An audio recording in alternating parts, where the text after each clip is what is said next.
Bonjour et bienvenue à ce nouveau podcast de l'Alpha de la finance. Aujourd'hui, on va parler des 7 actions à poser afin de bien amorcer sa vie financière. Donc, pour parler de ça, je reçois Alexandre Leblanc qui travaille avec SFL. Salut. Salut Alexandre. Est-ce que tu peux me parler un peu de toi, un peu ce que tu fais? Moi, je suis conseiller dans un cabinet qui s'appelle Lifsta, qui est rattaché à SFL Gestion de patrimoine. Fait que nous, on est une entreprise de FinTech qui fait des services financiers, fait que tout ce qui est planification financière, fait que les placements, l'assurance, hypothèque, ça peut, tu sais, il y a 7 champs de planification Ouais. financière, là, fait que ça peut être assez large dépendamment du dossier.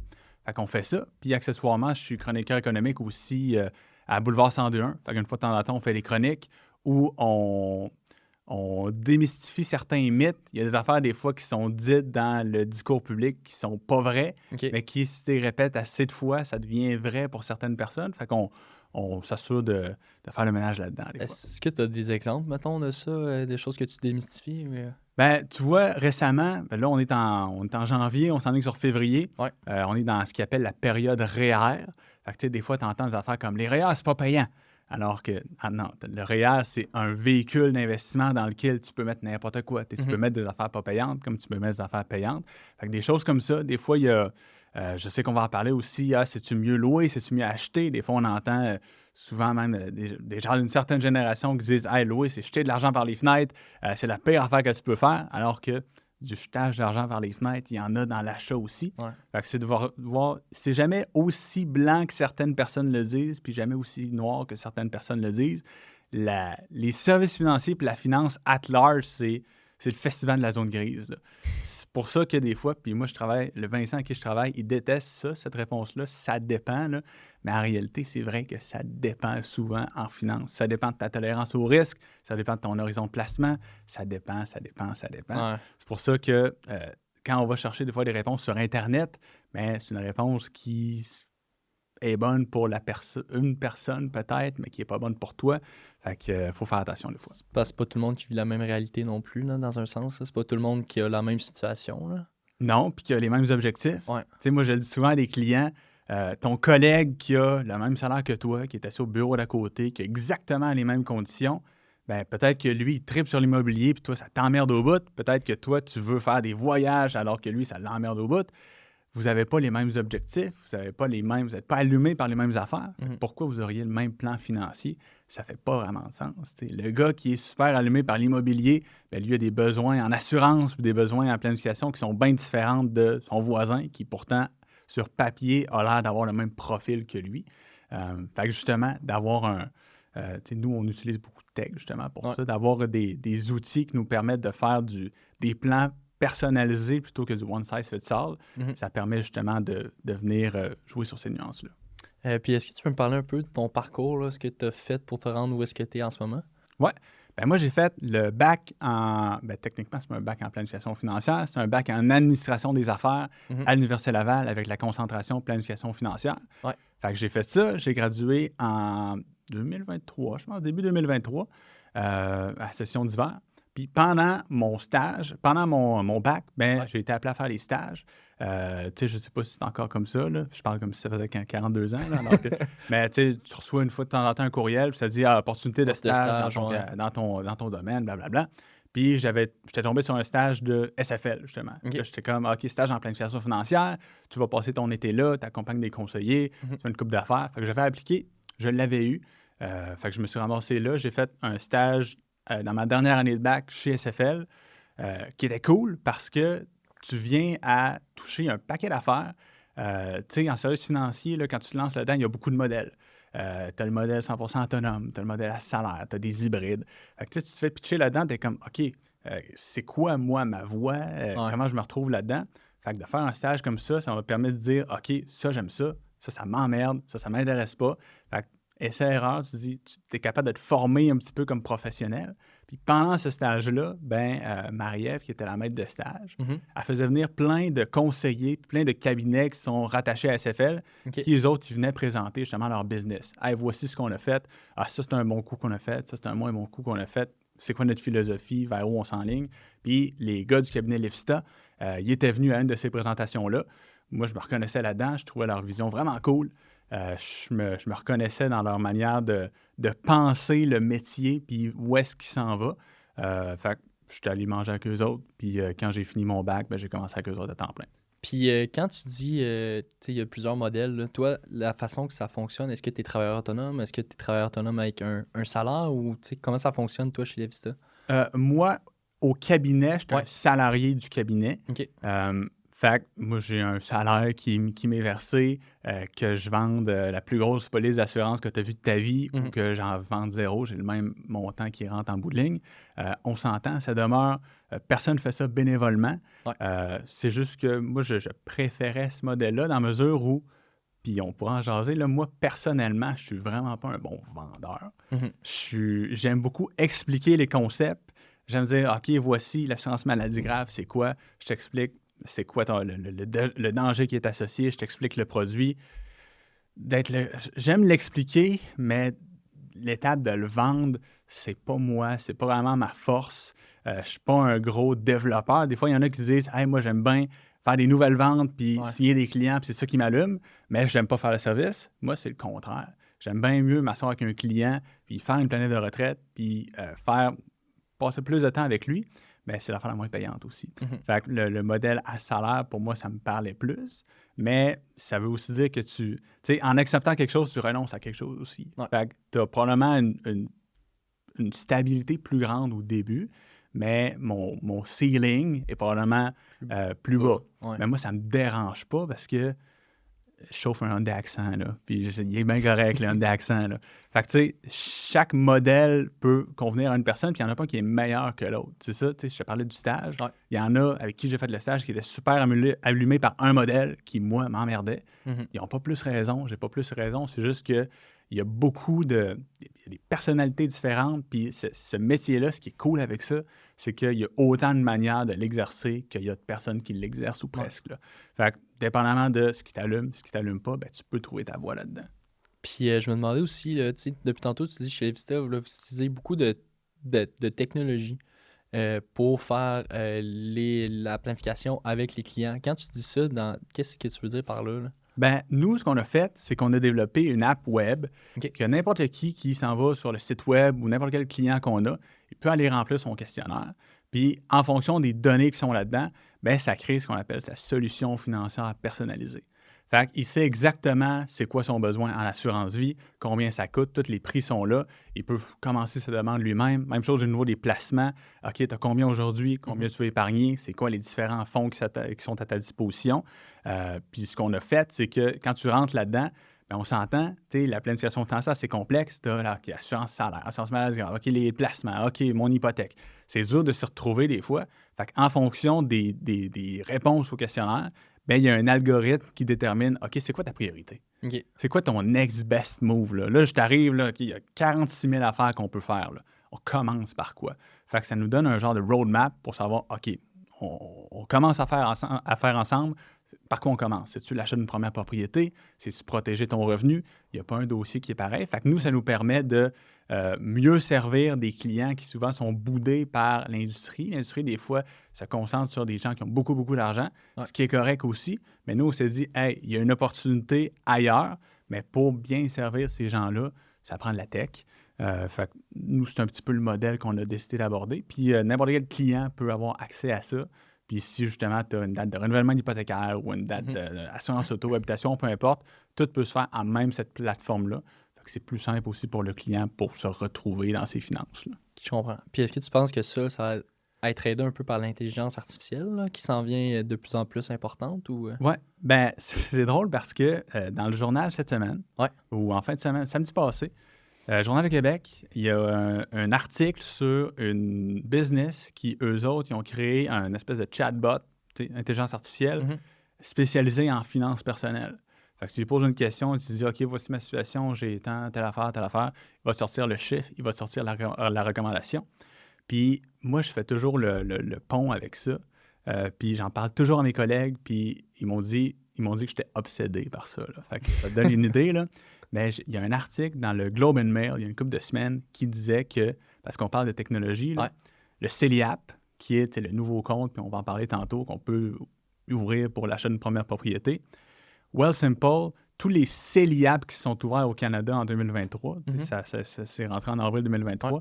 ils ont 30 des parts de marché en CELIAP. Ça veut dire qu'un CELIAP sur 3, alors qu'il y a des dizaines de milliers de conseillers, il y a les grandes institutions financières, il y a 1 million d'options, là. Mais une seule institution a 30 du marché. Fait que qu'est-ce que ça veut dire? Ça veut dire que les jeunes, parce qu'on s'entend, le CELIAP, c'est des jeunes qui ouvrent ça. Ouais. Il faut pas que tu aies été propriétaire. Fait qu'on s'entend, il y a des plus vieux des fois, mais généralement, c'est des jeunes. Ça veut dire qu'ils veulent la tech. Ça veut dire qu'ils veulent que ce soit simple. Ça veut pas dire qu'ils veulent pas de conseil. Mais ça veut dire que si le conseil est fait pareil comme il était fait en 1982, Ouais. ils préfèrent s'en passer pour avoir plus de rapidité, pour avoir plus de tech. Fait que ça veut pas dire que notre métier est voué à disparaître, mais si on s'entête à le faire de la même manière qu'on l'a toujours fait, ben on ne s'aide pas. Ouais. Fait que c'est pour ça que si tu veux donner un conseil sharp, il ne faut pas que tu vois la technologie et l'intelligence artificielle comme un ennemi puis comme une menace. Il faut que tu dises « Hey, c'est cool, on a accès à ça en plus. Comment on peut intégrer ça à notre offre de service pour être encore plus sharp avec les clients? » Nous, c'est la vision qu'on a décidé de prendre. Puis jusqu'à maintenant, ça fonctionne bien. Parfait. Fait que là, je pense qu'on va aller un peu plus droit dans le sujet. Là. Fait on va parler, premièrement, là, ben là, comme j'ai dit au début, ça va être les 7 conseils à faire afin de bien amorcer sa vie financière. Fait que le premier là, que tu as nous donné, je pense que c'était plus à propos du CELIAP. Là. Fait que le CELIAP, pour les personnes qui ne connaissent pas ça, c'est quoi un peu en général? En gros, c'est quoi le CELIAP? Oui, CELIAP, c'est une promesse électorale qui avait été faite par le gouvernement libéral de Justin Trudeau à la dernière campagne électorale, qui a été tenue puis qui a été mise en vigueur en avril 2023. Fait que CELIAP, c'est CELI, compte d'épargne libre d'impôt. Ça, c'est ce qu'on connaissait déjà, qui est assez reconnu maintenant au Canada. APP, c'est pour l'achat d'une première propriété. En fait, je pense que c'est accession première propriété, là, mais peu importe. Fait que ce compte-là, essentiellement, à partir du moment où tu l'ouvres, puis il y a certains critères, il ne faut pas que tu aies été propriétaire auparavant, tu débloques 8 000 $ de droits de cotisation. Fait que ce que ça veut dire, c'est Alexandre, moi, j'ouvre un CELIAP aujourd'hui, je peux mettre 8 000 $ là-dedans. Le 8 000 que je mets, je vais avoir une déduction fiscale là-dessus. Ça veut dire que par année, le 8 000. Oui, exactement. Parfait. Ça veut dire que si j'avais fait 50 000 dans mon année, puis que j'ai mis 8 000 dans mon CELIAP, le gouvernement va dire hey, je t'impose pas sur 50, je t'impose sur 42. Fait que tu risques d'avoir un remboursement en impôt là-dessus. Fait qu'il est super généreux. Et ça, c'est un avantage qui est dans le REER d'habitude, qui est dans le CELIAP. Puis en plus de ça, tes rendements sont à l'abri de l'impôt, pareil comme dans le CELI. Mais quand tu fais des retraits, contrairement au REER, ils ne sont pas imposables. Fait que tu prends tous les avantages du REER, tous les avantages du CELI, tes packages dans un même produit ou dans un même véhicule fiscal, ça donne le CELIAP. Fait qu'il est super, super avantageux. Certains disent trop généreux. Son seul désavantage, puis c'est pas vraiment un désavantage, mais ça reste que, le gouvernement dit, regarde, je te fais un programme vraiment généreux, là. Par contre, tu peux pas t'acheter un skidoo avec. Là. Il y a une seule chose que tu peux faire avec le CELIAP, c'est acheter une première propriété. Sinon, tous les avantages dont tu as bénéficié, tu ne pourras pas en bénéficier ultimement. Là. Fait qu'il est super généreux, mais il faut que ce soit pour l'achat d'une première propriété. OK. Puis, si, mettons, là, moi, je retire l'argent de mon CELIAP pour, je sais pas, n'importe quelle raison, là, est-ce que j'ai le droit de remettre cet argent-là comme dans mon CELI ou est-ce que je regagne mes droits de cotisation l'année d'après ou ces droits de cotisation-là, je les perds pour l'année que j'ai retiré mon argent? Bien, pour faire un retrait CELIAP, il faut que tu remplisses le formulaire du gouvernement, qui est le ARC quelque chose. Là. Puis pour être éligible à un retrait, il faut que tu aies une promesse d'achat qui a été signée. C'est un formulaire, il est assez costaud le formulaire. Il faut que tu répondes non ou oui, puis là tu peux passer à la prochaine question. Fait que tu ne peux pas faire des cotisations, des retraits pour le fun. Pas comme le CELI. Là. Non, c'est ça. Okay. Ça dépend de l'institution. Là. Il y a des. Justement, j'ai fait des tests tantôt. Là. Ils permettent de faire des retraits. À savoir comment il est traité au niveau fiscal, je ne le sais pas. Je n'ai jamais fait de retrait sans avoir eu de promesses d'achat faites, là, Ouais. mais pour faire un retrait, mettons un montant complet, là, ils nous demandent toujours OK, on a reçu une demande de retrait, ça nous prend le formulaire signé comme de quoi tu es éligible à faire un retrait, OK. et tu peux le faire. Fait que, tu sais, mettons un CELI, justement, c'est OK, je retire 20 000 de mon CELI cette année, Ouais. mais je le retrouve l'année prochaine. Pourquoi? Parce que tu peux faire n'importe quoi qu'un CELI. Là. Mhm. Le CELIAP, c'est vraiment, lui, il regarde de même. Là. Il n'y a pas une vision périphérique, il regarde une seule affaire, c'est achat d'une première propriété, puis il se concentre là-dessus. Parfait. Fait que, puis ça, là, le CELIAP, là, tu sais, ils l'ont instauré l'année passée. Est-ce que tu penses que c'est un régime qui va être là pour rester ou tu penses que c'est quelque chose que peut-être qui pourrait partir éventuellement? Ben, ça, c'est bien intéressant parce que, tu sais, moi, justement, à l'université, je parlais de mon bac tantôt. Ouais. Et à un moment donné, j'avais un cours d'optimisation fiscale. Mhm. Puis il y a un prof qui était super motivant. Tu sais, il y a des profs, des fois, qui sont plates. Puis il y a Ouais. des profs que tu arrives au cours, c'est comme, hein, ben cool, ce gars-là, il raconte des affaires, puis il raconte des affaires en pratique. Puis c'était l'optimisation fiscale. Fait que C'est qui le c'était prof? Sébastien Bourque, ça se peut-tu? Ça se peut. Il travaille chez IG.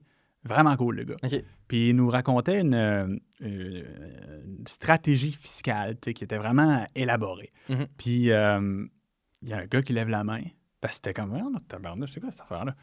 Le gars lève la main, puis il dit, ouais, quoi? Puis il dit, monsieur, c'est-tu légal? Puis sa réponse a été, aujourd'hui, oui. Fait que ce que ça veut dire, c'est que l'environnement fiscal d'aujourd'hui versus l'environnement fiscal d'il y a 5 ans ou de celui dans 5 ans, ben, c'est pas la même affaire Ouais. tout. Le CELIAP, il a déjà existé sous une autre forme. C'était pas exactement la même chose ni le même nom. C'était le régime d'épargne logement des années 80. OK. Si tu cherches ça sur Internet, tu as des vieux documents, des mémoires qui avaient été déposés. Il a existé, mais il n'a vraiment pas existé longtemps. Pourquoi? Parce que ça coûtait vraiment cher au gouvernement, ce programme-là. Si tu le considères seulement du point de vue de l'investisseur, c'est écœurant, c'est de la dynamique, là. C'est de la dynamite. Tu as ta déduction, puis en plus de ça, tu n'as aucun C'est impact d'impôt. fiscal. C'est fou raide. Mais si tu le considères d'un point de vue finances publiques, ça coûte cher, là. Ça coûte vraiment, vraiment, vraiment cher, là. Fait que, est-ce qu'il y a une durée de vie qui est longue? On peut pas dire oui ou non, parce qu'en réalité, personne ne le sait. Par contre, on a une historique d'un programme qui était peut-être trop généreux dans le passé, qui n'a pas eu une longue durée de vie. Il a duré quelques années seulement. Fait que c'est pareil comme le gain en capital. Ouais. C'est 50% aujourd'hui, ça a déjà été 75. On présume que ça va rester 50, mais personne ne le sait en réalité. Fait que peut-être que ça va changer, mais ils l'ont mis en 2023, fait qu'assurément qu'il y a une couple d'années, on s'entend, ça ne durera pas 2 ans, là, mais c'est pas impossible que ça finisse. Fait que n'importe qui est éligible maintenant, C'est profitons-en, bien, ouais. il traîne à terre. Là. C'est littéralement de l'argent qui traîne à terre, le CELIAP. Là. Puis même quelqu'un qui a, mettons quelqu'un qui dit « Hey, moi, là, j'ai 23 ans, Mhm. j'ai la certitude, parce qu'il y en a beaucoup, moi j'ai des clients à Montréal des fois qui, tu sais, Montréal, c'est différent un petit peu. Ouais. C'est très cher acheter de la propriété là-bas. Puis il y en a que leur mode de vie, c'est je suis sur l'île, j'ai mon 3,5, j'ai mon 4,5, je suis bien là-dedans. Puis ma vie, c'est ça, j'ai pas besoin d'acheter une maison. Mhm. Même si tu as la certitude que tu n'en achèteras pas, rouvre-toi un CELIAP pareil. Parce que le programme, le compte peut durer 15 ans. Puis au bout de ça, tu cotises, tu mets ton 8 000 $ par année, le maximum, c'est 40 000 au total. Au bout des 15 ans. Composés. Ah oui. Puis au bout des 15 ans, cet argent-là va être souligné dans ton REER. Puis ça va même pas affecter tes droits de cotisation REER. OK, ouais. Fait que c'est juste des nouveaux droits de cotisation à l'abri de l'impôt qui nous ont été donnés par le gouvernement. Mhm. Moi, je dis toujours aux clients, là, parce que oui, c'est vrai qu'on paye de l'impôt au Québec, on en paye beaucoup. Ouais. Par contre, le programme, ou pas le programme, mais la fiscalité est faite en sorte qu'il y a une partie significative de l'impôt qu'on paye Mhm. qui est un choix. Le gouvernement il nous dit, OK, il y a un paquet de véhicules fiscaux qui sont à ta disposition, qui peuvent te donner des déductions, qui peuvent te donner une augmentation sur certains crédits, certaines allocations, sont disponibles, là, sont là. Fait que tu as le choix de les utiliser ou pas. Si tu les utilises, ben, on va baisser ton impôt, tu vas être gagnant. Si tu les utilises pas, ben, ils vont pas te prendre par la main. Là. Fait que dans le fond, la majorité des gens optimisent pas leur... Ben, dans le fond, tous les véhicules fiscaux qui sont à leur disposition, là, c'est ça que tu es en train de dire? Ouais. Tu vois, nous, justement, ces temps-ci, on est dans un processus de... Tu sais, ils appellent ça la période REER. Là, Ouais. Fait qu'on... il y a quelque chose qui s'appelle le taux effectif d'impôt marginal. Mhm. Fait que mettons qu'un couple ont 2 enfants, ils font 100 000 $ de revenus familial, ben, les autres, ils ont droit à des allocations familiales, ils ont droit à un paquet d'aides qui sont offertes aux familles. Il y a un paquet de ces aides-là qui sont basées sur le revenu net. Le revenu net, c'est ton revenu après ta cotisation REER. Fait que si tu as 100 000 de revenus familial, puis que tu as mis 10 000 dans ton REER, ben, toutes les aides qui te sont offertes, elles vont être calculées non pas sur 100, mais sur 90 000. Fait que tu vas avoir plus d'allocations familiales, plus d'allocations... Tu sais, toutes les affaires qui sont offertes pour aider les familles, ou ça peut être une famille, ça peut être quelqu'un qui est en plus faible revenu, qui a le crédit TPS, crédit solidarité, tout ça va être augmenté. Fait que si tu as le choix ou non d'optimiser ta fiscalité, il ne faut pas non plus virer fou. Là. Si tu as de la misère à manger, cotise pas ton REER. Va au IGA, achète-toi des affaires. Il faut prioriser, là, mais quelqu'un qui a de la liquidité, qui dépense pas plus qu'il fait, ben, il a le choix d'optimiser sa fiscalité. C'est touché parce que, je sais pas si je pense pas que ce soit voulu, là, je veux pas prêter d'intention, mais tous nos papiers pour les impôts, les T4, tout ça, souvent on reçoit ça début février, fin février, début mars, puis tu as seulement les 60 premiers jours de, mettons, 2024 pour venir optimiser ton impôt. Si tu veux prendre une cotisation REER puis l'appliquer sur 2023, tu as les 60 premiers jours. Mais tous tes documents fiscaux, tu vas les recevoir généralement après cette période-là. Fait que, c'est pour ça que des fois, on fait des calculs qui sont basés sur des talons de paye, c'est pas des calculs parfaits, mais au moins, on est capable de venir réduire l'impôt. Puis, pour finir, là, je fais une longue réponse, là, mais parce que moi, j'aime ça, dire ça aux clients. Tu sais, les marchés, mettons qu'on est investi sur les marchés boursiers, on est investi dans un fonds d'investissement. Il y a une partie qu'on contrôle, puis une partie qu'on ne contrôle pas. Tu sais, si Elon Musk fait un tweet demain qui n'a aucun sens, puis là, l'action de Tesla baisse de 15 %, puis nous autres, on est investis de par un fonds dans Tesla, bien, c'est pas de ma faute, là. Tu sais, je peux rien faire pour ça. Fait qu'il y a une partie du marché qu'on ne contrôle pas pour nos clients. Par contre, la manière par laquelle ils optimisent l'utilisation des différents véhicules fiscaux qui sont à leur disposition, bien ça, on le contrôle à 100 %. Là. C'est 100 % notre contrôle. Fait que si on contrôle quelque chose à 100 %, aussi bien s'arranger pour que ce soit optimal. C'est bon. Fait que je pense que ça fait pas mal le tour pour tout ce qui était niveau CELIAP. Ouais. Fait que ton deuxième conseil que tu m'avais dit, c'est réduire au minimum le coût des déplacements. Ouais. Fait que ça, tu m'en parler un peu plus de ce point-là? Ouais. C'est drôle, j'en parlais à un client ce matin. Ouais. Moi, j'haïs tous ceux qui preach en finance personnelle. Il faut absolument faire ça. Puis vivez votre vie, c'est correct. Là. Mais moi, il y a un sujet sur lequel je suis vraiment gossant, puis je preach, c'est ça. Parce que la grosse différence entre quelqu'un qui accumule la richesse à long terme puis quelqu'un qui n'en accumule pas, ça réside dans combien tu as payé pour te déplacer. Le gros, le silent killer qu'ils appellent, c'est le paiement automobile. Ouais. Au Canada, en 2023, au Québec en fait, parce qu'au Québec, il est plus gros qu'au Canada, c'est 880 $ par mois, le paiement automobile moyen. 880 $ par mois.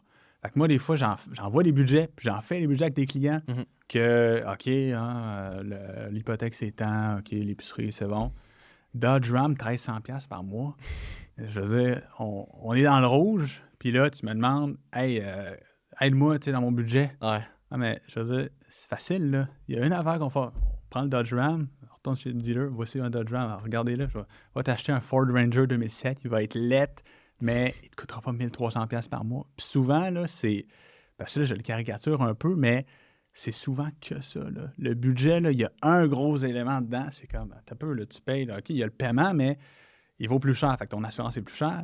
Tes roues sont plus grosses. Fait que tes pneus te coûtent plus cher. Il y a un paquet d'éléments qui s'accumulent à ça, là.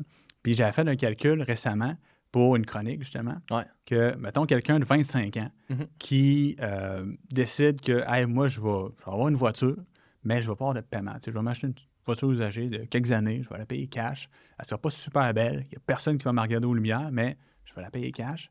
Versus quelqu'un qui prend le paiement à 880 par mois, puis qui renouvelle tout le temps, tu sais, pour un nouveau char, toujours le char de l'année. Il loue, mettons, puis c'est ça. pour 3 ans, il change. En bout de ligne, à 75 ans, la personne qui a décidé de, justement, conduire le accent lettre que personne ne regarde, bien, mettons que tu tu dis le paiement va augmenter à l'inflation, puis l'argent, tu l'aurais placé dans un fonds qui va te rapporter à peu près 6-7 %, c'est presque 3 millions la différence entre les deux. C'est 2,9 millions de dollars. Fait que ton paiement automobile, c'est pas 880$ par mois. C'est 2,9 millions de dollars si tu le fais de façon perpétuelle. Fait que le stratagème, souvent, des concessionnaires puis de l'industrie automobile, puis c'est correct, ils font leur job, puis ils le font très bien. Ils appellent ça « breaking it down to the ridiculous ». Tu sais, quand tu regardes une pub de char, il n'y a jamais le prix du char au complet. Là. Ouais. Toujours par semaine, par mois. Des fois, il y en a par jour. 12$ par jour. Qu'est-ce que ça veut dire, tu sais? Fait que c'est breaking it down to the ridiculous. C'est toujours plus le chiffre est petit, plus ça a l'air abordable. Mais quand tu fais vraiment le calcul de OK, si je mets mon argent là, je renonce à la mettre ailleurs. Ouais. Ce ailleurs-là, ça peut être un fonds d'investissement, ça peut être n'importe quoi. Ben, ton coût d'opportunité, il est énorme, là. Il est vraiment énorme. Fait que je suis pas gossant sur bien des affaires, mais là-dessus, je suis vraiment gossant. Puis même avec mes amis, des fois, l'autre fois, mon ami s'est acheté une espèce de char, là. T'as jamais vu ça de ta vie, là. Il part le char, puis mettons qu'il est à Val-Bélair, on est à Lévis, il part le char, on l'entend ici, là. Ça n'a pas de sens. Je suis comme, tabarnak, je t'ai payé combien pour ça? Puis, fait que je gosse tout le monde, mais c'est tellement, le terme silent killer est souvent utilisé pour parler de ça, parce que, tu sais, quand quelqu'un s'achète un char, on lui dit, hey, félicitations. C'est pas un accomplissement, là. T'as juste rajouté un paiement. Tu t'es juste endetté. Pourquoi quelqu'un te félicite pour ça? Fait que c'est plate, c'est pas sexy, mais ça fait une grosse différence. Des fois, on cherche c'est quoi la stratégie financière la plus optimale, puis on complique les affaires, puis pas de paiement de char, c'est le plus gros morceau. Je pense que, ben, tu sais, moi, j'ai lu les livres de Pierre-Yves McSween, là. Ouais. Fait que, tu sais, Liberté 45, puis En as-tu vraiment besoin? Puis dans Liberté 45, il en parle beaucoup de ce point-là là, que tu viens d'aborder. Là. Il en parle beaucoup de, tu sais, quand t'es jeune, le mieux, c'est de t'acheter une voiture usagée, parce que c'est sûr, comme tu dis, tu vas avoir tes paiements de char à chaque mois, sinon, puis, tu sais, aussi le fait, quand tu t'achètes une voiture neuve ou tu loues une voiture neuve, il y a le fait que tu payes les intérêts là-dessus. Tandis que si tu t'achètes une voiture usagée, tu payes cash. Là, tu payes juste la voiture, puis ensuite, oui, tu vas avoir peut-être plus de réparations, oui, tu vas avoir peut-être plus d'entretien à faire sur cette voiture-là, mais au bout de la ligne, comme tu dis, ça va te coûter vraiment moins cher que si tu achètes une voiture neuve. Puis, il y a une partie de ça, par contre, qui n'est pas entre les mains du consommateur. Ces temps-ci, il y a beaucoup plus de gens qui veulent acheter de véhicules qu'il y a de véhicules disponibles. Fait que, des fois, on voit du 0% d'intérêt. 0% d'intérêt, ça n'existe pas. Là. L'intérêt est dans le prix du char. Là. Mais quelqu'un qui arrive chez le dealer, moi, j'ai vu des cas de ça. Quelqu'un qui arrive chez le dealer qui dit « Hey, je veux acheter le char X là-bas. J'ai 32 000 $ cash. Il est dans mon compte chèque. Je vais faire le virement. » Le dealer ne veut pas y vendre. Parce que le dealer, lui, fait une ristourne s'il y a du financement. Puis il sait très bien que pas besoin de lui vendre à lui. Dans 15 minutes, il y a un autre dude qui va arriver, qui va le prendre, qui va le financer. Fait que quelqu'un qui veut justement le payer cash puis le négocier un petit peu, les dealers ne veulent même pas y vendre des fois parce qu'il y a quelqu'un d'autre qui va le financer, le char. Fait qu'il y a une partie de ça qui est très théorique, mais en pratique, un consommateur qui voudrait appliquer ça, des fois, c'est plus difficile aussi. Ça, il faut en être conscient. Ouais. Maintenant, on va passer au troisième point. Fait que là, ça va être un peu plus au niveau de l'achat d'une première propriété. Fait que ça va être un peu en lien avec le CELIAP, mais plus niveau achat maintenant. Fait que tu as parlé d'investir au-delà de l'achat d'une propriété. Qu'est-ce que tu veux dire dans ce sens-là?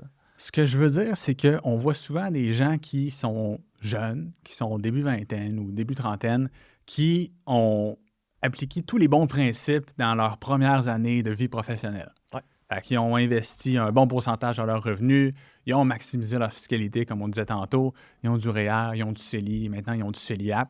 Ils arrivent à un point X, à 27, 28 ans, des fois c'est des bons montants, là. Des fois c'est 50, 60, 70 000 $, puis ils disent, bon, je prends ça, je m'en vais le mettre entre les quatre murs, puis ma mise de fonds constitue essentiellement tout ce que j'ai accumulé depuis ma jeune vie professionnelle. C'est pas fondamentalement mauvais. Mais quand tu le calcules, tu te rends compte que, tu sais, je te disais tantôt, des fois, on dit « Hey, Louis, c'est jeter de l'argent par les fenêtres ». Alors que quand tu regardes l'achat d'une première propriété, ben, il y en a du jetage de l'argent par les fenêtres aussi. Là. Tes frais de notaire, ta taxe de bienvenue, tes taxes municipales, tes taxes scolaires. C'est toutes des affaires qui ne rajoutent aucune valeur, mais que tu es obligé de payer. Puis, si tu regardes, mettons, dans la ville de Québec, depuis les années 80, une propriété, ça prend brut, là, à peu près 4-5 % par année de valeur. Puis à ça, il faut que tu enlèves les intérêts sur ton prêt hypothécaire, tout ce qui est les frais qui sont inhérents au fait de posséder l'actif. Posséder l'actif, ça vient avec un frais. Tu as une tondeuse. La toiture, le chauffage, l'eau. On peut être bien têteux là-dessus, là, mais genre, tu as une tondeuse. Tu n'aurais pas de tondeuse si tu étais locataire. Fait que ça va te coûter 1200$. Ben, ta propriété ton profit vient de baisser de 1200$ parce que tu n'aurais pas acheté cet actif-là si tu n'avais pas. Puis, il y en a des fois qui poussent le calcul jusqu'à calculer la valeur de ton temps. Là. Si tu passes 6 heures de ta fin de semaine à gosser sur quelque chose sur ton terrain, ça a une valeur monétaire, ça, ton temps. Là. Mais bon, pas obligé de l'inclure. Là. Le point, c'est que ton rendement net, une fois que tu t'enlèves tout, tu es à 1,5% à peu près. C'est pas mauvais, mais si tu avais laissé une partie investi sur les marchés de quelque manière que ce soit, bien là, ton rendement net, une fois que les frais sont déduits, dépendamment de ton portefeuille, bien là, ça peut être 6, 7, 8, ça dépend. Fait que souvent, on a tendance à... parce qu'on entend souvent, hey, les parents, ils ont acheté une maison en 1984 à 100 000 $, puis la star, elle vaut 500 000 $. Mais ça a l'air gros de même, mais c'est pas tant un gros pourcentage. Là. C'est juste que l'intérêt qu'on pose a fait en sorte que ça a l'air d'un gros gap, mais annuellement, c'est jamais des gros pourcentages. Là. C'est justement du 4-5% à peu près en moyenne, ce qui n'est pas mauvais, mais comment je peux dire ça? On rend l'investissement immobilier, ou du moins la propriété immobilière, très sexy au niveau financier, alors que quand tu t'assois, tu fais le calcul pour de vrai, c'est pas tant le cas. T'sais, mettons une hypothèque de base, là, une maison de 350 000, tu mets 5 % de cash down au taux actuel qui sont à peu près de 5 %. Tu as à peu près 250 000 $ que tu vas payer en intérêt là, si les taux demeurent constants, là, ce qui est une présomption. On s'entend, on ne peut pas. Là, ça peut aller d'un bord, on ne sait pas, ça peut aller d'un bord comme de l'autre. Mais on parle d'argent acheté par les fenêtres. L'argent que tu donnes à CIBC ou à BMO ou à Desjardins, ça brûle, là. C'est de l'argent acheté par les fenêtres aussi. Fait que c'est pas mauvais. Puis ça, en passant, on parle de maison unifamiliale. Là. Moi, je m'achète une maison pour moi. Puis je parle pas d'investissement dans les blocs, dans des duplex. Ça, c'est une autre affaire complètement parce que ça te génère un revenu en plus. Je parle vraiment juste de « hey, je m'achète une maison ». Le principe de diversification s'applique aussi ici. T'sais, on en parle souvent en investissement puis dans nos fonds.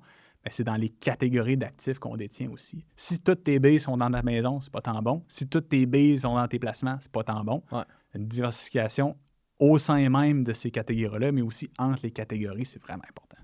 Puis, qu'est-ce que tu dirais, mettons, à quelqu'un qui dit « Ah ben moi, j'aime mieux acheter là parce que les prix sont moins chers, puis comme tu disais, ça monte à chaque année. » Fait qu'est-ce que tu dirais à quelqu'un qui dit « Ah, moi, il faut vraiment que j'achète le plus rapidement possible parce que sinon, si j'attends, les prix des maisons vont être plus chers. » C'est pas un mauvais raisonnement.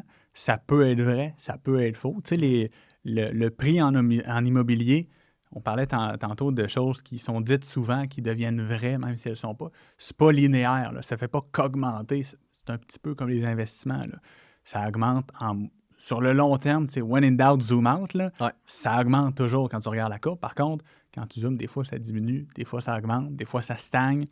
C'est pas pareil un condo qu'une maison, qu'un jumelé. Tu sais, chacune de ces catégories-là évolue de façon différente. Moi, je dis jamais « achète pas de maison ». Ce serait vraiment rabat-joie de le faire. Puis, il y a toujours la réalité strictement mathématique qui, elle, dit « OK, on calcule tout comme un bizarre ». Puis je fais ça des fois.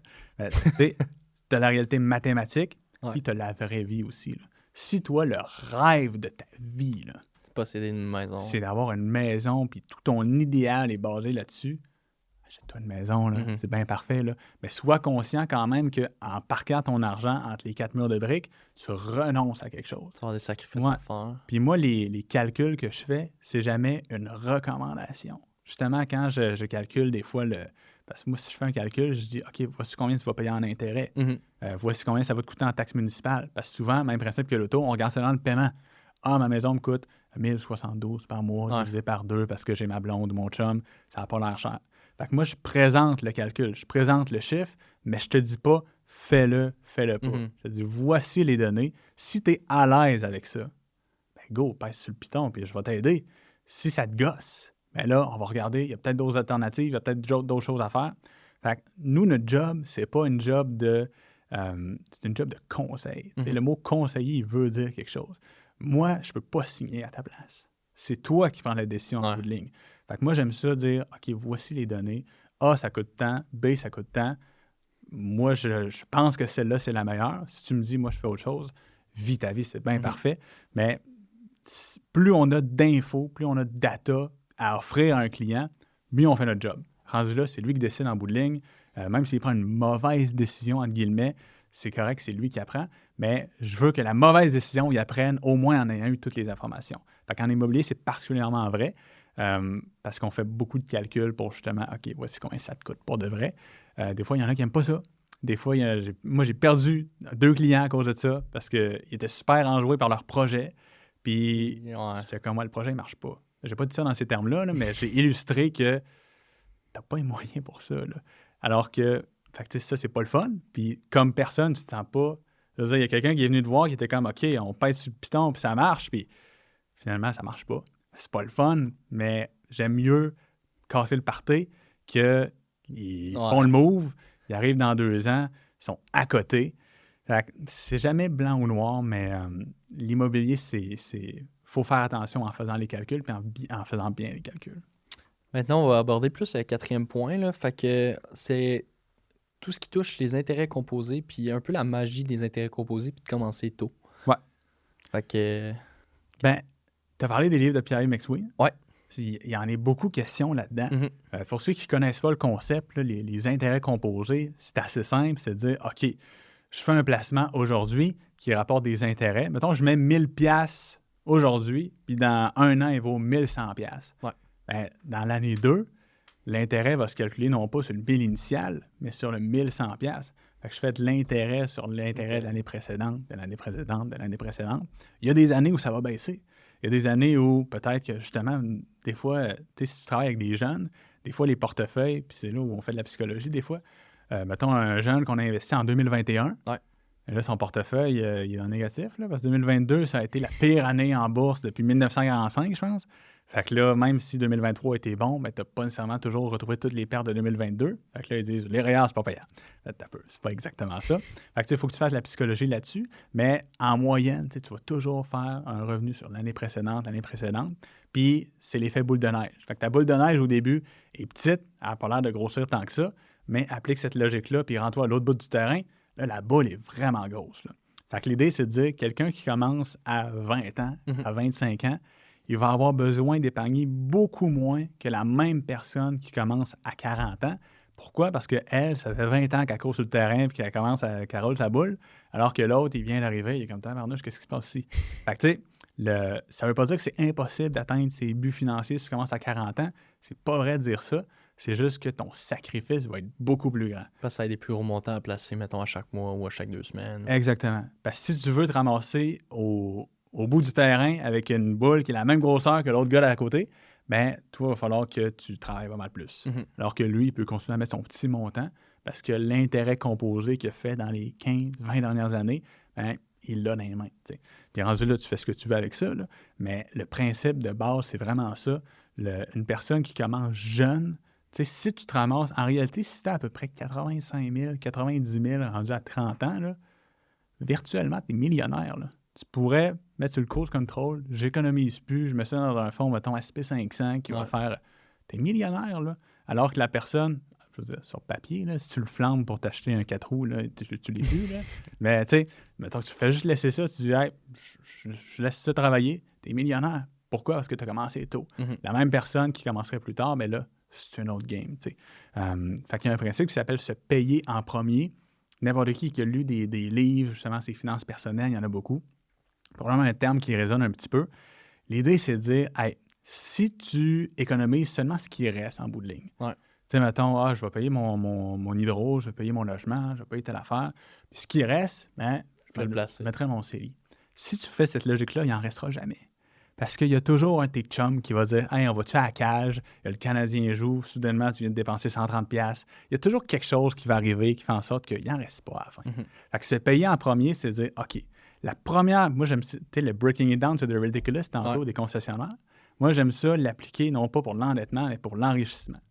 Fait que l'idée, c'est de dire « OK, tu arrives là, au bureau le matin, là, la première heure, tu travailles pour toi. Fait que de 8 à 9 ou de 9 à 10, tu payes pas. C'est pas pour tes enfants, c'est pas pour ta blonde ou ton chum, c'est pas pour l'impôt, tu travailles pour toi. Fait que le 27$ ou le 30$, peu importe tu fais combien de l'heure, le 20$, lui, là, il s'en va pour toi dans le futur. C'est une passe que tu te fais vers en avant. Après ça, ben là, paye ton impôt, paye tes voyages, paye ton hypothèque. Juste appliquer cette logique-là, la première heure, je travaille pour moi, ou la première demi-heure, peu importe, tu viens de prendre des milles d'avance sur ton voisin de bureau. Pourquoi? Parce que lui, il économise ce qui reste. Mais il ne reste rien en bout de ligne. Si tu fais ça, il ne restera rien. Fait que se payer en premier, c'est ça que ça veut dire. Ouais. Tu mets un petit montant, il est automatisé, tu n'as pas à rien toucher, tu t'habitues à vivre sans ce montant-là. Après une couple de mois ou une couple de semaines, c'est même plus un pain, là. Tu t'en rends même pas compte que ce montant-là n'est pas là. Tu es habitué de vivre sans. Puis ça a l'air niaiseux, mais tu te réveilles dans 15 ans, 20 ans, puis tu n'as plus grand-chose à faire. Tu en viens à un point où tu travailles non pas parce que tu es obligé de le faire, mais parce que ça tente de le faire. Les clients, surtout les jeunes, là, dans le questionnaire que je te parlais tantôt qu'on fait remplir, là, il y a un paquet d'affaires qu'on coche. Il y a une question, c'est pourquoi faire fructifier votre argent. Puis l'affaire qui est le plus cochée, c'est devenir indépendant financièrement. Puis on fait la rencontre, puis hey, c'est quoi que ça veut dire pour toi? Puis c'est toujours la même affaire. Moi, je vais arriver à X années, puis dire hey, je travaille encore, j'aime ce que je fais, j'ai un projet qui me passionne, mais si ça me fait suer, je ne suis pas obligé de le faire. Fait que ça vient avec un sacrifice à faire au début, ça n'arrive pas tout seul, mais le principe des intérêts composés, c'est ça. Si tu le fais tôt, ce sacrifice-là, ben tu te fais juste un service pour le futur. Là. C'est bon. Maintenant, là, ça va être un point un peu plus psychologique. Ouais. Fait que c'est ignorer les nouvelles économiques et les prédictions apocalyptiques. Ouais. Parce que je sais qu'en tant qu'investisseur, la plupart des gens sont relativement émotifs. Là. Puis ils voient les nouvelles puis ils font un gros saut. Là. Mais ouais, fait que sur ce point-là, je pense que c'est quand même bien d'aborder puis d'en parler. Là. Puis nous, on le voit en pratique. Justement, un des services qu'on offre comme cabinet, c'est un cabinet, un conseiller qu'il y a des plus petits clients dont il n'est pas capable de s'occuper et de leur offrir du service à la hauteur de ce pourquoi ils payent. Nous, on les prend en charge puis on s'assure que ce service-là il est offert parce que justement, on a la tech pour le faire. Fait qu'on arrive dans un dossier des fois où il ne s'est rien passé depuis 7, 8, 9 ans. Il n'y a pas eu de transaction, il n'y a pas eu de changement de fonds. Les gens qui font le plus de rendement, là, c'est ces gens-là. Tes appels, ils ne savaient même pas qu'il y avait des investissements. Fait que, qu'est-ce que ça veut dire, ça? Ça veut dire que quand l'année 2022 survient, puis c'est moins 22% ou moins 20%, il n'est pas stressé, il ne le sait même pas. Puis c'est super contre-intuitif parce que tu te dirais en surface, « Hey, si je veux faire de l'argent, il faut que mes affaires soient en ordre, il faut que je check ça, il faut que je fasse des moves quand ça baisse. » La personne qui fait absolument rien, ben, n'est pas guidée par ses émotions. Ouais. Fait qu'elle, je teste là, qu'est-ce que tu veux? Je sais pas. Il sait rien. Fait que c'est super niaiseux, mais il va faire plus de rendement parce que quand ça baisse, ben, il n'est pas en train de vendre, il n'est pas en train de racheter trop haut. Lui, il fait juste stay the course, il reste investi, puis il fait plus d'argent à long terme. Quand tu t'en vas voir justement moi, j'aime bien ça regarder ça pour la job, puis pour le fun aussi. Tu vas sur CNBC, tu vas sur Yahoo Finance. Il y a toujours une apocalypse à l'horizon, là, constamment. Là. Puis il y en a justement des... je ne veux pas le nommer, là, mais il y en a un il est invité, au Québec. Là, il est invité dans des émissions de télé, puis il dit toujours « Hey, sortez votre argent des marchés, la catastrophe s'en vient. » Puis il l'avait dit pour l'année 2023. Le SP500 fait combien en 2023? 22-23 %? Alors que lui, il disait « Sortez des marchés. » Fait que tu sais, si tu le dis à chaque année, à un moment donné, ça va être vrai. T'sais. Il va y en avoir une catastrophe boursière. Là. C'est pas vrai de dire qu'il n'y en aura plus jamais. La question à se poser, c'est OK, je fais quoi à ce moment-là? Est-ce que je demeure investi puis je dis hey, il y a des opportunités là-dedans ou je suis guidé par mes émotions? Puis je me dis Si vous regardez sur Internet, là, il y a plein de graphiques historiques. Tu t'en vas, tu recules à 1950. C'est Reasons Why Not to Invest ou Reasons to Sell tes Investments. Puis il y a toujours quelque chose qui se passe. La guerre du Vietnam. L'élection de Ronald Reagan en 80, les gens n'étaient pas sûrs. Hein? C'est un ancien acteur, bizarre un peu. Il y a tout le temps la guerre froide, le mur de Berlin, la fin de la guerre froide, après ça, la guerre de Koweït, les deux guerres du Golfe, la guerre d'Irak, la guerre d'Afghanistan. Toujours une raison de ne pas investir. Puis si tu prends une personne qui aurait mis 10 000 $ à la première de ces raisons-là, qui dit « Ah, j'ai-tu de l'argent investi, moi? » Puis qui se réveille aujourd'hui, « Ah, ouais, c'est vrai, j'avais ça. » Mais cette personne-là fait un rendement incroyable parce qu'elle n'a pris aucune décision émotive. Là où faut faire attention, ça dépend toujours de c'est quoi ton horizon. Là. Mhm. Si tu as 74 ans et tu es investi à 100% actions, on a un problème, là, peut-être. Là. Fait que, on s'entend, là, on parle de cas où c'est des jeunes investisseurs qui ont du temps devant eux pour se refaire, mais c'est vraiment important. Il y a tellement de nouvelles économiques. T'sais. Un avion qui atterrit, c'est pas une nouvelle. Là. Il y en a 46 000. Je ne sais pas, il y a combien d'avions qui atterrissent par jour, là, mais c'est juste normal. Un avion qui se crache, par contre, wow, là, c'est quelque chose. Là, il n'y en a pas beaucoup. Fait que une entreprise qui va bien, des journées, des belles journées en bourse, il y en a beaucoup plus que des mauvaises, mais c'est plate. C'est pas une nouvelle, personne n'en parle. Un crash de 15%, par contre, ouf, là, on va en parler, là, puis là, on va avoir des panélistes, puis alors qu'en réalité, c'est plus l'anomalie que la normalité. Ouais. Il faut faire bien attention avec ça. Parfait. Là, ça va être un point un peu plus, je pense, ben, tu sais, on a parlé tantôt, là, toi, où est-ce que tu travailles, vous utilisez beaucoup la technologie au profit des finances. Fait que ça, ben, tu sais, on en a parlé un petit peu tantôt, mais ça, je pense que ça serait bien de réaborder ce point-là. Là. Oui, bien, c'est pas juste dans un cadre de faire affaire avec un conseiller. Il y a des conseillers, des fois, qui sont très... parce que l'investissement autonome prend en popularité. Mhm. Ils sont bien stressés par ça. Quelqu'un pourra faire l'investissement autonome sur Questrade, sur Wealthsimple, faire très bien, pas avoir besoin de conseiller. C'est bien parfait comme ça. Là. Moi, je ne vais jamais être le gars qui dit « Hey, fais pas ça, fais attention! » Alors que c'est pas vrai. Là. C'est une avenue qui se vaut autant que de faire affaire avec un conseiller. Chaque personnalité est différente. On en parlait tantôt pour le métier. Mais chez les clients, c'est la même affaire. Fait que ça, c'est la première des choses. Mais tu sais, quelqu'un, on n'est plus en 1982 où il fallait que tu prennes... Mettons, moi, mes parents font encore ça. Là. Ils prennent des espèces de longues feuilles, là, ils écrivent avec le crayon de plomb. Là. On n'a plus besoin de faire ça. Tu peux te downloader des applications sur ton cell pour ta gestion budgétaire. Fait que ça va te dire exactement combien je dépense dans tel poste de dépense, dans tel poste budgétaire. Puis où est-ce que tu peux couper aussi? Où est-ce que tu peux couper? C'est quoi mes ratios d'endettement? Tout ça, ça peut se faire à peu près automatiquement. Fait que, tu sais, c'est plus facile que jamais de s'occuper de ses finances. Ça demande un effort qui est très minime, là. Gestion budgétaire, investissement, assurance. C'est plus vrai que tu es obligé d'aller à la Caisse populaire ou d'aller dans une succursale d'une banque, parler avec un gars avec une cravate un peu trop serrée, puis c'est un peu intimidant comme processus. Tu n'as plus besoin de faire ça. Là. C'est encore un modèle qui existe. Il y a des gens pour qui c'est bon, puis c'est bien parfait. Il y a tout dans la vie, c'est correct. Mais quelqu'un, justement, on parlait de Wealthsimple tantôt, qui a 30% du marché des jeunes, ou des ouvertures de CELIAP, mais c'est un peu la même affaire. Mhm. Mais tu sais, ça veut dire que s'occuper de ses finances puis le faire de façon simple avec la technologie, bien, c'est facile en 2024. Fait que, ça n'a pas besoin. Souvent, c'est tabou, les finances. On fait de l'aveuglement volontaire, on se ferme les yeux puis on espère que le crash ne va pas trop mal. C'est facile maintenant de le faire. Tu t'assois une fin de semaine, tu regardes, OK, c'est quoi les meilleures applications pour gestion budgétaire, applications pour ci, applications pour ça, puis tu peux tout faire ça toi-même. C'est simple de le faire. Je te dis pas que c'est le fun. Il y en a toujours pour qui ça va les faire suer de le faire, puis des fois, on fait le budget avec le client, puis je te dis, regarde, la prochaine heure va être vraiment plate. Je n'essaie pas de vendre quelque chose qui n'est pas vrai, là. Mais la technologie fait en sorte que c'est plus simple. Il faut faire attention des fois avec certaines applications là, pour la gestion budgétaire. Là. Mhm. Mettons... parce que c'est linké à ton compte. Là. Ouais. Une dépense chez Costco, bien souvent, c'est catégorisé épicerie, mettons. Mhm. Mais si c'est une TV 85 pouces que tu as acheté, bien là, c'est pas des légumes. Là. Mais il va être catégorisé épicerie. Il faut que tu fasses attention parce que des fois, ça peut donner des chiffres qui sont faux. Là. Tout ce qui est les magasins où tu peux acheter 46 000 affaires, là, Canadian Tire, Walmart, il faut que tu recatégorises après. Là. Fait que là, tu as une job annuelle à faire.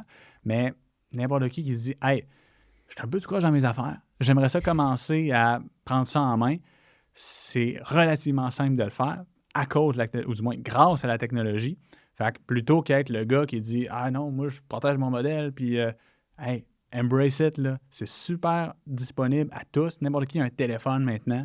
Ça peut se faire sur ordi aussi, peu importe. Fait que moi, je dis toujours, n'importe quelle application que tu peux, évidemment, assure-toi que c'est pas un scam, là, on s'entend, là, mais c'est simple de le faire maintenant. Parfait. Puis maintenant, pour le dernier point, là, moi, c'est un point que je connais un peu moins bien. C'est protéger son assurabilité le plus tôt possible. Quand tu dis assurabilité, là, qu'est-ce que tu veux dire par ce terme-là? OK.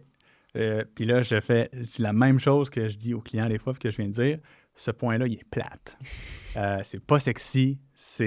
Moi, j'aime pas tant ça. Puis que ça fait partie de ma job, faire de l'assurance, mais c'est ce que j'aime le moins, c'est ce qui m'allume le moins. Par contre, tu peux pas dire que j'ai une planification financière s'il n'y a pas ne serait-ce qu'un aspect assurance là-dedans. Ouais. Fait que protéger l'assurabilité, là, ça veut dire que, mettons, moi, je suis un assureur. Mhm. Puis, quelqu'un vient me voir. Moi, je suis assurant X. Puis, mettons, toi, tu viens me voir. Tu es jeune, tu es en santé, tu ne sens pas avoir de problème particulier. Puis, tu me dis, hey, je veux une assurance invalidité, je veux protéger mon revenu. J'ai peut-être pas un gros revenu aujourd'hui parce que je suis encore aux études, mais tu sais, sors-moi un produit que je peux augmenter la protection dans le futur. Puis, l'assureur va regarder ça, puis il va dire, ah, il est en santé, il est jeune. Je ne prends pas vraiment de risque aujourd'hui à faire ça. Fait qu'il va t'assurer, il ne posera pas trop de questions, ça va être bien parfait comme ça. Mhm. Fait que toi, le jour où tu as besoin d'une maison, puis qu'il faut que tu protèges ton revenu, le prêteur demande justement une assurance, que ce soit une assurance vie, une assurance invalidité. Toi, tu as déjà ce produit-là, tu n'as pas repassé des tests à ce moment-là, c'est déjà réglé. Nous, on arrive des fois dans des dossiers où quelqu'un a 32, 33, 34 ans, puis il veut faire le même processus, il s'achète une maison. OK, la maison, là, on prend un gros engagement financier. On ne veut pas que notre conjoint soit dans le trouble si jamais on ne peut pas travailler. Fait qu'on veut une protection de revenus, on veut une protection de l'assurance vie. Mhm. On arrive chez l'assureur.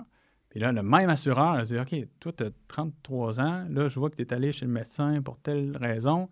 Là, c'est plus la même game. Puis 33, c'est jeune quand même. Là. Des fois, c'est 40, des fois, c'est plus vieux. Fait que l'assureur, lui, ça, c'est de la simplification que je fais ça, là, parce que les actuaires vont me tuer.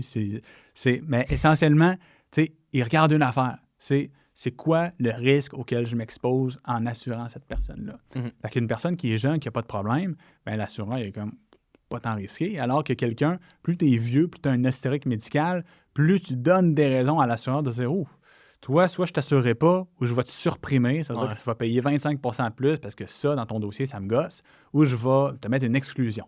Moi, j'en ai une cliente ces temps-ci qui a été refusée chez un assureur pour une niaiserie, là. Elle a eu, c'était dans un suivi de grossesse, ils ont diagnostiqué quelque chose dans le dos qu'elle avait depuis la naissance, mais elle ne le savait pas. Là. Fait que si tu as quelque chose depuis la naissance, que tu as 35 ans, que tu ne le sais pas, ça ne doit pas être bien grave. Là. Mais l'assureur, des fois, il est têteux. C'est comme non, nous autres, on ne touche pas à ça. Fait qu'elle, son projet immobilier s'en va où? Là? Elle est supposée avoir une protection de revenus, puis là, l'assureur dit je te refuse. Puis tous les autres assureurs disent dans leur question hey, t'as-tu déjà été refusé par un autre assureur? Si tu dis oui, fait que t'es comme. C'est plate de le faire, puis des fois, quand on protège l'assurabilité, quand on dit protéger l'assurabilité, c'est ça qu'on veut dire. S'assurer que même si la protection sur papier, tu n'en as peut-être pas besoin tant que ça aujourd'hui, mais on vient protéger ça pour le futur. Il y a des assurances enfants qui se vendent. Des fois, on se demande pourquoi mon enfant ne mourra pas. Là? C'est quoi c'est pas aujourd'hui qu'on vient protéger. C'est de faire un cadeau pour le jour où il y en a besoin, mais il n'y a pas besoin de venir dans notre bureau, puis OK, on fait 3 assureurs, puis lui, il nous refuse, puis c'est fait. Mhm. Ça n'a rien coûté parce que tu l'as pris jeune. L'assureur va tarifer en fonction de l'âge. Je te disais tantôt, lui, il évalue le risque. Fait que si tu es très risqué pour lui, bien, ils vont dire OK, je partage le risque avec toi, mais je vais te charger 100$ pour mensuellement, un chiffre que j'invente, là. Mais la personne qui est super jeune, super en santé, bien, l'assureur va dire ah, pas tant de risque, je vais te charger 20. Fait que, tu sais, c'est pas sexy, c'est plate. Des fois, moi, j'aime, je te disais que je ne suis pas un vendeur tantôt. Mhm. J'aime moins ça parce que des fois, tu as l'air de vendre de quoi. Le gars ou la fille viennent te voir pour des placements ou pour une maison où toi, tu parles d'assurance. C'est comment? De quoi tu parles, là? Mais ça demeure que, tu sais, mettons que tu es juste l'assurance invalidité. Tu as bien beau avoir les meilleurs placements sur la planète. Tu as ta maison, tu as ton plan financier, tu as tes projets. OK, je veux faire tel voyage. OK, à partir de tel âge, je vais être indépendance financière. Je mets X. Tu as tout ton plan, là. Ce plan-là dépend d'une seule chose, c'est ta capacité à générer un revenu. Si ça, c'est pas assuré, si demain, tu n'en as plus le revenu, ton plan, il a bien beau être super, super hot, là. Tu n'en as pas, là. Tu sais, le facteur qui détermine la faisabilité de ce plan-là, il n'est pas assuré. Fait que tu as une assurance sur ton char, tu as une assurance sur ta maison, tu as une assurance sur tout, mais ce qui fait en sorte que tu es capable de payer tout ça, c'est ton revenu. Regarde, on laisse ça au hasard. Fait que n'importe quel, puis c'est plate, parce que moi-même, ça m'emmerde. Là, puis j'essaie pas de faire croire à quelqu'un que c'est intéressant, ça l'est pas. Mais en tout cas, c'est mon avis personnel. J'aime le placement, j'aime la fiscalité. L'assurance est moins sexy, mais ça demeure tellement important si t'as pas, si ton revenu n'est pas protégé, si t'as pas de plan financier, là, c'est la base même du plan. Là. Puis justement, je te parlais de notre algorithme tantôt. Ouais. Si tu n'as pas de protection de revenu, c'est la première affaire qui va popper en haut. C'est hey, on va te parler de tout, là, puis on va le faire, ton plan financier, puis on va les régler, tes objectifs, mais si on veut qu'ils se réalisent, on veut qu'ils se réalisent même si tu n'es pas capable de travailler demain matin. Mhm. Puis l'assurance salaire, c'est ça qu'elle te permet de faire. Des fois, il y en a qui ont des protections collectives, des fois, il y en a qui n'en ont pas. Il y en a qui sont bonnes, il y en a qui sont moins bonnes. Rendu là, c'est vraiment du micro-détail, mais la réalité demeure que c'est pas un sujet sexy. Personne dit, on parlait tantôt de l'auto, je me suis acheté un nouveau genre. Personne dit, j'ai souscrit une assurance invalidité aujourd'hui avec un conseiller en sécurité financière. Le monde va te regarder, ils vont dire, c'est qui ce gars-là? Là? C'est pas sexy, mais ça reste que c'est super important. Parfait. Fait que ça fait quand même pas mal le tour, je pense, des 7 points qu'on avait abordés là, pour bien commencer sa vie financière. Là, il y a un petit exercice que j'aimerais faire avec toi, c'est je vais te poser comme des questions à rafale. Fait que tu vas pouvoir répondre un peu la première réponse qui vient à la tête. Fait que je vais commencer par est-ce qu'en ce moment, tu as une lecture que tu recommandes? Je ne recommande pas, mais j'allie. Je recommande pas dans la mesure où c'est pas que c'est pas bon, là, c'est que j'étais en train de lire ça. Moi, je suis un gros fan de hockey. Je sais pas si tu es un fan de hockey. Quand même un peu, ouais. Il y a un nouveau livre de Danny Dubé et Martin McGuire qui est sorti. Où ils racontent leurs expériences avec le Canadien. J'étais dans un truc de livres de hockey. Les livres de Pierre Gervais, j'ai lu les deux récemment. Fait que je suis en train de lire ça. C'est pas pantoute relié à mon domaine. Des fois, justement, j'aime ça lire des affaires qui sont... C'est pas de la job, c'est OK, je me vide la tête. Fait que c'est ça que je lis présentement, puis c'est bon à date. Fait que Martin McGuire, Danny Dubé. Je me rappelle plus ça s'appelle comment, mais c'est facilement trouvable. Parfait. Sinon, encore en lien avec la lecture, là, est-ce qu'il y a un lien, un livre que tu recommanderais dans le domaine de la finance ou dans le domaine de la planif là, à un jeune de lire? Là? Les livres de Perry McSween, t'en as parlé. Les deux premiers, surtout, là, Liberté 45, puis en as-tu vraiment besoin? Ouais. Facture amoureuse, le troisième, c'est peut-être pour un auditoire plus vieux un petit peu.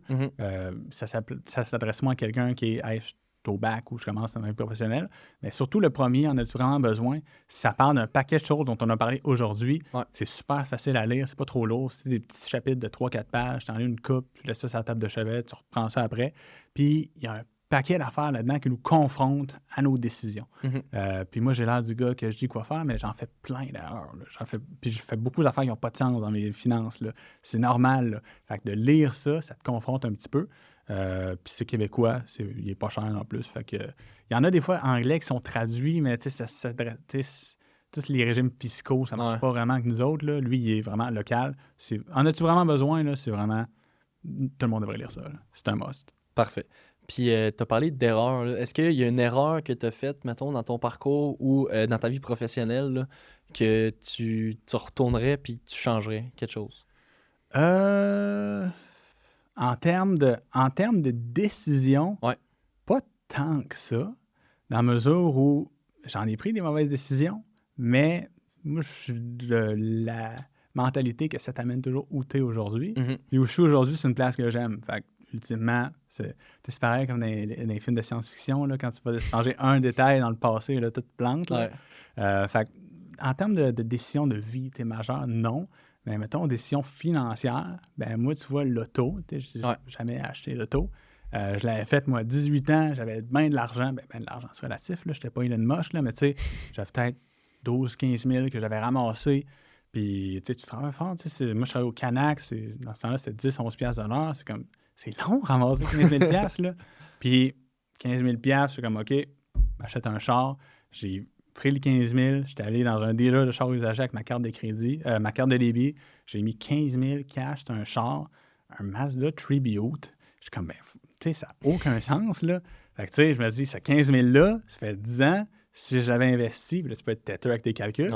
Mais tu sais, c'est un char qui m'a fait causer un paquet de problèmes, qui n'était pas tant beau, que j'aurais pu garder mon autre d'avant qui était bien correct. Fait que, tu sais, c'est mieux faire ces erreurs-là jeune que vieux, mettons. Mais, tu sais, toutes les affaires dont je parle, j'ai fait ces erreurs-là aussi. Là. C'est normal de les faire, c'est correct de les faire. Faut juste pas les faire trop souvent.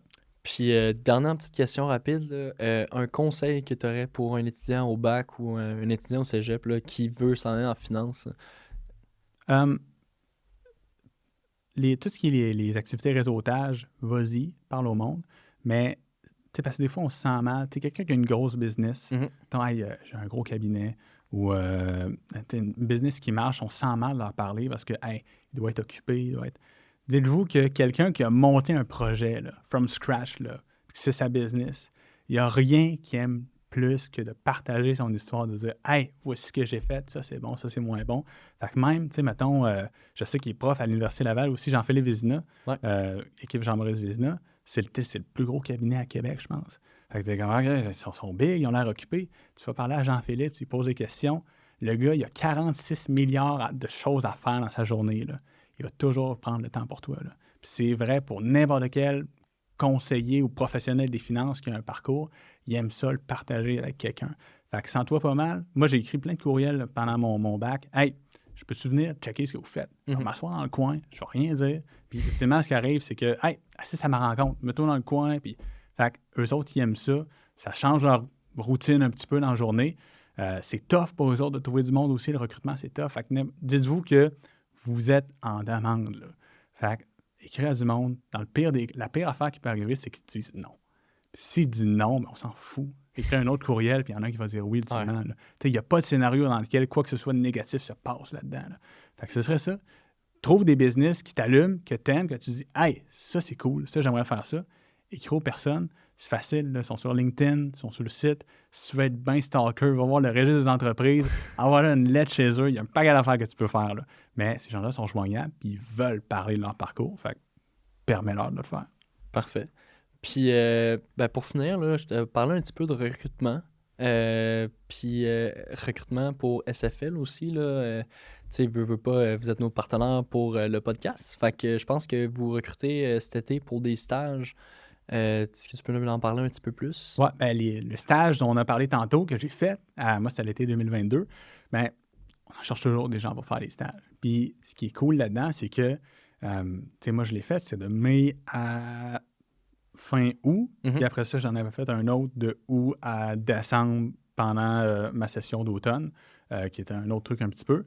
Tu sais, la manière dont c'était fait, c'était ton stage d'été, puis là, tu touches à un paquet d'affaires. Fait que là, il y a des affaires que moi, ça m'emmerdait, mais c'est bien parfait. J'aime mieux savoir que ça m'emmerde au jour 1 que de le savoir à l'année 10. Fait que, hey, ça m'allume, ça, c'est moins bon. Puis il y a des affaires que moi, j'aime, que d'autres n'aiment pas, que moi, j'aime pas, que d'autres aiment. Fait que t'en viens à toucher un paquet d'affaires. Ça, c'est le fun, ça, c'est moins le fun. Ça, j'aime ça. Voir un paquet de modèles, ça me rejoint, ça me rejoint pas. Puis après ça, dans le deuxième stage, moi, j'avais une rencontre, puis essentiellement, on m'avait dit, OK, ça, moi, j'aime ça faire ça. Ça, je suis moins bon ou ça, j'aimerais ça travailler ça. On module ce stage-là en fonction de comment s'est passé le premier. Puis je vais faire un shout-out à Marie-Ève Asselin, qui est la maître de stage là, pour ces stagiaires-là. Là. Je parlais de gens qui ont 46 000 affaires à faire dans une journée. Là. Marie-Ève, encore aujourd'hui, comme conseiller, je ne suis plus son stagiaire. Là. Elle n'a plus aucun rapport, c'est pas ma supérieure. Là. Mais je pose des questions, puis elle me répond, ça prend 1 minute, alors qu'elle a 1000 affaires à faire. Fait qu'elle, tu poses des questions, « Hey, ça, qu'est-ce que tu penses de ça? » Fait que, au niveau accompagnement, il y a elle, il y a un paquet d'autres personnes aussi.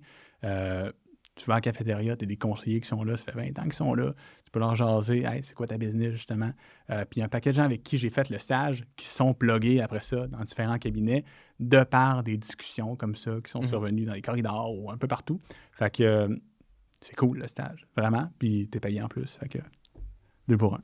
Parfait. Fait que ça fait pas mal le tour pour le podcast. Merci beaucoup à SFL et à toi, Alexandre, d'être venu nous parler un peu de sujet de planification financière. Bien, merci de l'invitation. Fait que merci beaucoup et on se revoit à la prochaine, une prochaine fois. Je tiens à remercier chaleureusement nos alliés qui nous supportent et propulsent nos podcasts. Sans eux, l'Alpha de la finance ne serait pas possible. Donc, merci beaucoup à CFA Québec, IA Groupe Financier, Mallette, Beneva et l'ASAL.